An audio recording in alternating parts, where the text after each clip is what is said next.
प्रधानमंत्री सुरक्षित मातृत्व अभियान 10 वर्ष पूर्ति उपलक्षे विशेष अभियान शुभारंभ कार्यक्रम मयूरभंज जसीपुर गोष्ठी स्वास्थ्य केन्द्र परिसर में अनुष्ठित हो जाइछि।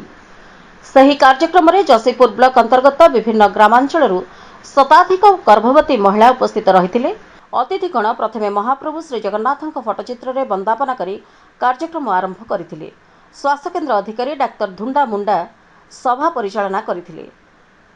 मुख्य अतिथि भाव में राज्य सरकार जंगल और परिवेश मंत्री तथा जसीपुर विधायक गणेश राम सिंह खुंटिया जोगदे प्रधानमंत्री सुरक्षित मातृत्व अभियान महिला मानक क्षेत्र में सरकार एक सफल अभियान बोली मंत्री प्रतिक्रिया रे प्रकाश कर देखंतु सरकार 12 वर्ष भारत सरकार 12 वर्ष पूर्ति अवसर यशस्वी प्रधानमंत्री समग्र देश 12 वर्ष भितर विभिन्न प्रकार योजना इम्प्लीमेंट करिसेंती। से योजना ठीक बाट को जाउची न जाउची लोक पाउछंती न पाउछंती से दिगरे प्रधानमंत्री तर्जमा करिवार आमको सुविधा मिली। आज जसीपुर सीएससी को आसिथिलु एवं माँ मान को डकाइला। माँ मान को विस्तृत भाव में योजना विषय पचारि बुझुले एवं माँ माने भी सचेतन अच्छी जानी। आशा दीदी एवं डॉक्टर मानकर सहयोग रे एमाने प्रत्येक योजना ठीक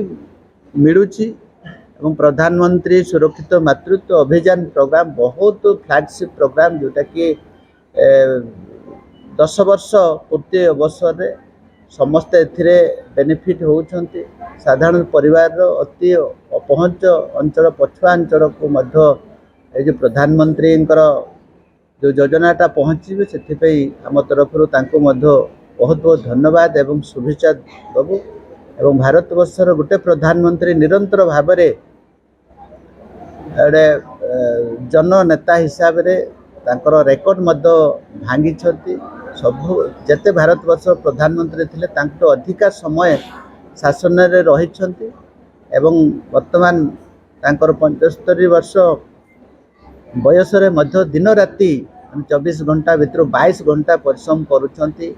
ए साधारण लोकों पई, ए गरीब लोकों पई, ए वंचित वर्गर लोक मानन पई, आदिवासी लोकों पई सेति पई आम तरफ आसंता काली मध्य तांकर दीर्घ जीपी हुंतु दीर्घ हुंतु ए भड़िया आमर कामना अच्छी। पार्टी तरफ खिचिंग मंदिर तांको पई दीप मध्य जड़ेबार कार्यक्रम अच्छी। आज जसीपुर सीएससी रे तांकर जो कार्यक्रम विषय रे आमे माँ मान को डकाइला, भौणी मान को डकाइला एवं अवेयरनेस मध्य कराए। ओडिशा सरकार 2 वर्ष पूर्ति अवसर में आम प्रत्येक पंचायत रे ब्लॉक रे राज्य रे एवं देश रे मध्य कार्यक्रम चलिबो। 5 तारीख रो 30 तारीख पर्यंत विभिन्न योजना डिस्प्ले कराबो पंचायत ब्लॉक स्तर रे। एभलिया कार्यक्रम मध्य भारतीय जनता पार्टी तरफ एवं सरकार तरफ रखा जाइछि।